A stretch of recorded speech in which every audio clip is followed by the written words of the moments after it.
Gender norms, the social norms that tell you what people think is acceptable for men and women to do. My question is, why do people think that things like this are okay to have in our society? Why do we still have gender norms in our daily lives?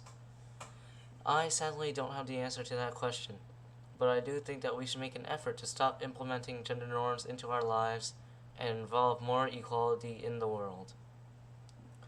My point on why I think gender norms should be removed is that it affects our children.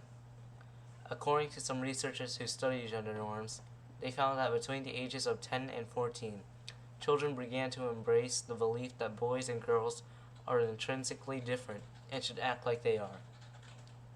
Another thing that's worrying is this quote. And a 13-year-old boy in Baltimore explained that fathers aren't as protective of their sons as their daughters, because a son is to be raised to be a man, whereas a daughter will always be a little princess.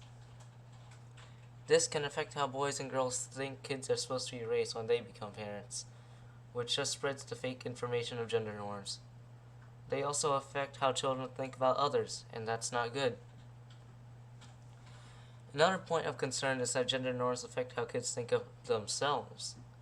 An organization called Children's Society launched a study and found out that 44% of girls think good looks are most important, 32% of guys think good looks are most important, and 1 in 8 of the young people we interviewed think being tough is important in boys.